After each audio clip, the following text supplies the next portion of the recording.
Becky. And no, not Becky with the good hair. I'm talking about the movie. They might as well call her Ellie, the bitch from Last of Us, because that's exactly who she was. And this shit was.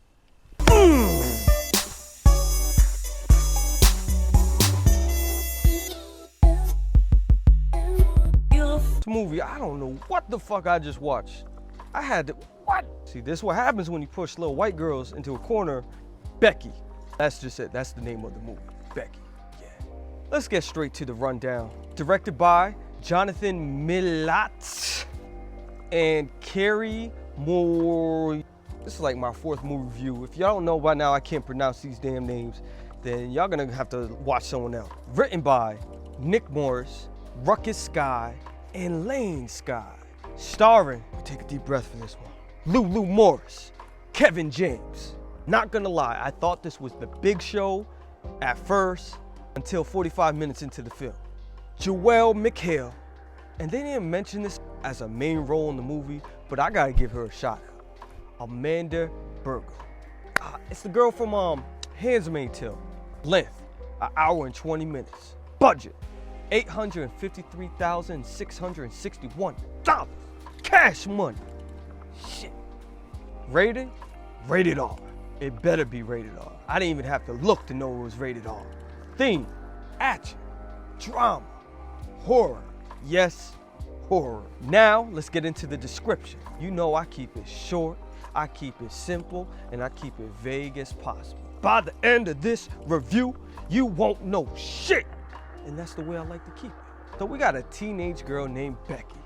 And day by day, she's reminiscing on her mom who passed like a year ago.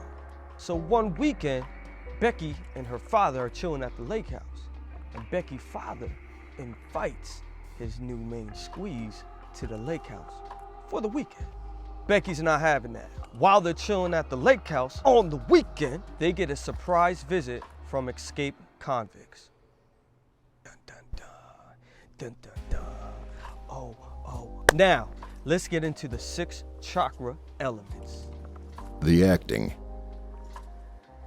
Becky is a disturbed little girl. I felt her. Dad, I think that's the guy who played in Community, right? He was trash. Dad was the weakest one of them all. Weakest performance. I don't even know. He showed up. He just got a paycheck for that film. For what? His new main squeeze, Amanda. The one I gave a special shout out. She did her thing. The cinematography. It was very artistic. Gory movie aside. When the villain was talking, and then when Becky was talking, the camera would slide to him, then slide to Becky when she's talking, and they're in 2 different locations. Look, the shot locations were dope, all right? The dialogue. Ooh, okay, there was some good lines in here. The stepmom was held captive, right? Get Becky on the phone right now. The stepmom was like, nah, what do you mean? You're her guardian. Mom laid back like this, Becky? You want me to hit up Becky? Well, she didn't say that part. Becky is strong-willed, vindictive as they come. Good luck. Oh, shit. I got John Wick vibes. The sound. Sound was alright. It did what it needed to do. Sound of, like, the murder and all that. I cringed. I looked the other way. But the soundtrack wasn't, like, nothing to be like, oh, wow. Damn. The story. Right, let's be honest here. This is a Home Alone murder porn. Don't get me wrong. This story was cool, original, fresh, energetic, absolutely creative. But when you watch it, you're gonna see little traces of Home Alone. The impact. And cringe. I'll give it that. It made me cringe. Did it hit me with a real impact? Did it make me cry? No, one and done for me. Like, I watch it, cool, that's dope. Move on to the next. Time for my overall opinion, my confessions. I'm gonna start it with this. There are consequences and repercussions when you push the weak into a corner. So don't fuck with Becky. The bitch is like Lara Croft from Tomb Raider and Ellie from Last of Us. Do not fuck with that little girl. The movie is fun and gruesome. Fun in the sense of, like, oh shit, what's Becky gonna do next? Oh, what's she gonna use to do this? How's she gonna kill this guy? As far as the gruesome side of things, I like how the movie can take away your safety blanket for people. Like, the movie gets just enough violent to show you, like, just because this is a main character don't mean he could get shot. I love movies that take away the safety blanket because it puts me on the edge. I'm watching the movie and I'm like, oh shit, the dad, the mom, the sister, the cousin, the dog. Also, I like how balanced the villains were. Natural they looked. There was one smart guy, there was one brute guy, there was one dumb guy. It just felt like a RPG. You know when you play RPG games, you're either a magician, you're a swordsman, you're archery. It felt natural. Did I mention how I appreciate the artistic tone of the film? If you put the gory stuff aside, it's very artistic. Like the DP is just putting all types of colors and artistic style to it. The color choices, the wardrobe, the shot location. Now, what I wasn't feeling, yeah, I'm gonna talk my shit. The fact that I don't know if there's gonna be a number 2. I'm just gonna let that sink in. To end my final confession with this. By the end of the movie, that bitch Becky's gonna need some counseling, okay? All right, I'm gonna pray for her. Who do I recommend this movie for? Easy. People who love the movie Saw, people who have a high violence tolerance, horror movie buffs, psychopaths, people who shop at Hot Topic, and Billy E fans. Now, what you've been waiting for.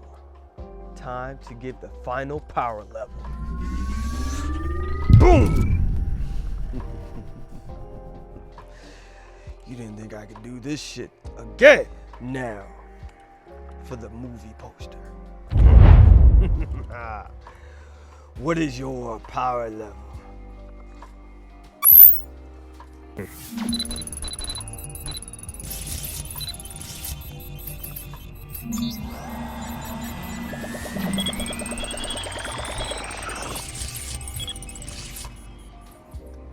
I give this movie a power level of 7,400 out of 10,000. And even though I rate this power level so high, I feel it deserves the time to spin the wheel of pain.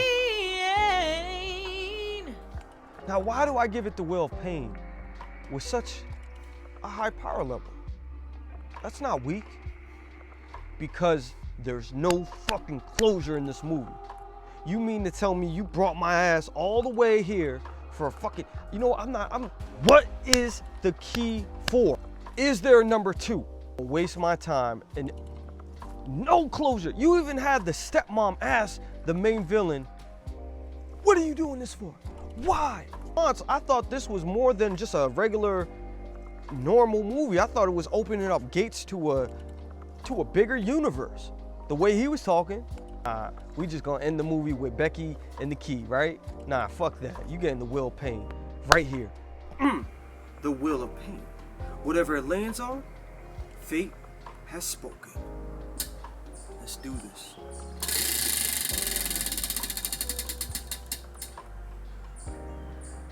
Woo! This movie is so painful to watch, I have to block his shot.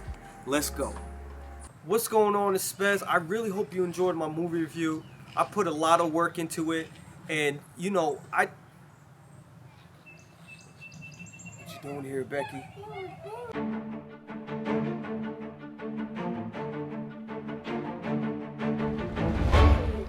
Hi. With some punk ass color pencils, huh? You gonna kill me, huh? Okay.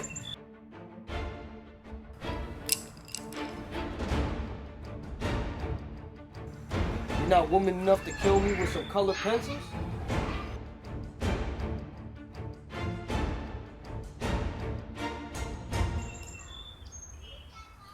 Oh!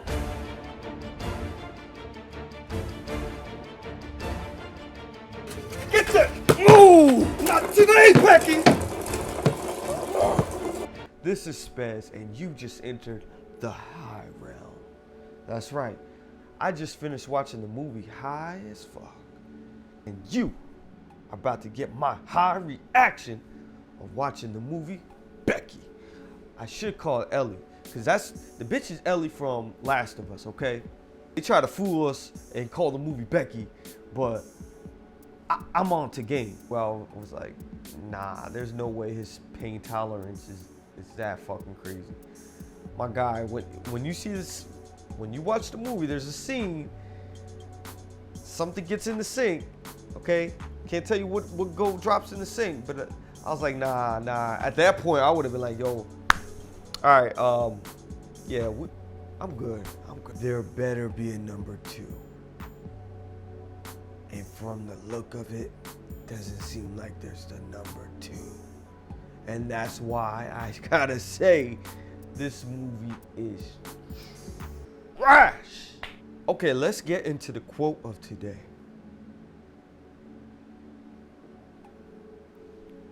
Whether you think you can or you can't, you're right.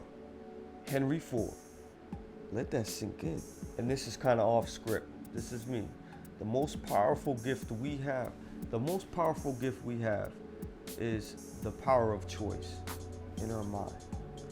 So whatever choices we make, we have the power to choose them. All right, that was coming from me. I just want to put a little seasoning on Henry Ford's quote, but you know what I'm trying to say is, all right, just don't defend why you can't do it and start defending reasons why you can, damn it.